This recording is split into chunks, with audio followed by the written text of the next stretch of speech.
médicos, é muito importante estabelecer um critério diagnóstico. Apesar da mediunidade ser uma função fisiológica, como toda função fisiológica, ela é passível de degeneração, de adoecimento. Então, a respiração é fisiológica, mas se eu tiver doenças do aparelho respiratório, eu vou ter que diagnosticar essas doenças. O mesmo vale para todas as funções fisiológicas do nosso corpo. E a mediunidade não é uma exceção. Portanto, eu tenho que ter, né, a capacidade de fazer o diagnóstico do que é fisiológico e do que é patológico. Como a medicina não aceita ainda a mediunidade, então a gente está caminhando assim, muito inicialmente ainda para conseguir fazer isso. A nossa ideia inicial era criar um critério de diagnóstico de mediunidade.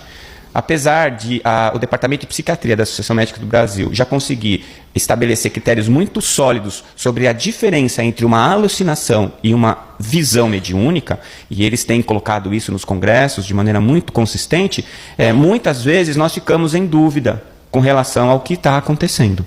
Né? Eu lembro que eu recebi, há uns 2 anos atrás, eu estava lá no consultório e entrou um senhor para fazer a consulta e eu comecei a conversar com ele e em 10 minutos eu percebi que não era ele, que ele estava em transe mediúnico e que eu estava conversando com o espírito. E eu fiquei meio sem saber o que fazer, né? Eu falei, nossa, esse veio encaminhado direto, né, do nosso lar, né? Aí eu comecei a conversar com o espírito. Aí eu fiz a consulta com o espírito foi embora. E aí o paciente acordou e ficou surpreso que ele estava ali. Ele não sabia que ele estava lá, ele estava inconsciente. E aí eu conversei com o paciente, orientei ele para procurar uma orientação. E ele era espírita, o paciente, foi fácil. Né? Eu encaminhei ele para o centro onde eu frequento e hoje ele trabalha na mesa mediúnica. Né? Então ele foi encaminhado diretamente pelos espíritos. Eu agradeci muito, né, a espiritualidade pela confiança. Mas, de qualquer maneira, nós ainda precisamos identificar em algumas pessoas se o que está acontecendo com ela é uma doença mental, uma doença psiquiátrica, se é uma obsessão ou se é mediunidade. Então, todos os nossos diagnósticos são feitos através de sinais e sintomas. Os sintomas, a gente foi fazer uma pesquisa, o Chico, ele elencou aqui esses 5 sintomas. Irritabilidade, sonolência sem motivo, dores sem diagnóstico, e aqui a gente já tem alguns indícios disso ser uma ectoplasmia, ou seja, são doenças da produção de ectoplasma, que são passíveis, mais frequentes em médiums de efeitos físicos, né? Por isso são mais comuns em mulheres. As mulheres todas são médiums de efeitos físicos. Né? Eu não sei se vocês já pararam para pensar nisso. A gestação é um processo de materialização e, ao mesmo tempo, é uma incorporação. Né? Então, ela vai doar ectoplasma para o espírito fazer a conexão, né, dele com o zigoto para desenvolver o novo ser. E ela vai fornecer esse ectoplasma. Então, ela é médium. Ela está fazendo a mediunidade de aproximação e incorporação de um novo espírito.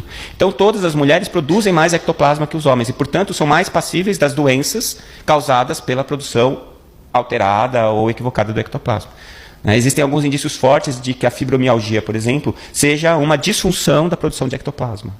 Por isso que é muito mais comum nas mulheres. Né? Então, a gente vai entendendo algumas coisas com o desenvolvimento do conhecimento. Tá? Dores sem diagnóstico, mau humor, choro inexplicável. Vocês têm que concordar comigo que esses 5 sintomas são bastante inespecíficos. Né? E hoje, com a vida que a gente leva, comuns também. Então, ainda não são suficientes para a gente fazer diagnóstico. A doutora Marlene Nobre chama a atenção de alguns outros sintomas, como distúrbios de apetite, né?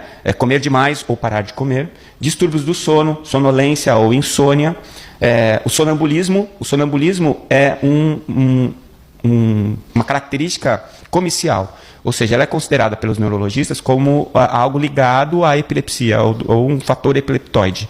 Né? Existe uma semelhança muito grande entre o transe mediúnico e quadros epiléticos. No trabalho que eu vou citar do Dr. Marco Aurélio, que ele fez agora em 2016, e eu tive a oportunidade de auxiliar ele, nós fazemos eletroencefalograma de todos os médiuns durante o transe mediúnico.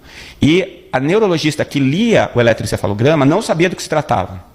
Ela simplesmente recebia os eletroencefalogramas e tinha que dar um diagnóstico. E ela ligava, falava assim, Dr. Marco, me explica o quadro clínico, mas eu não posso te explicar o quadro clínico. Mas isso é muito estranho, porque parece epilepsia, mas não é. Mas o que é? Não sei te dizer, é algo diferente. Então você percebe que o fator comicial, os quadros epileptoides, eles estão muito próximos do funcionamento mediúnico também.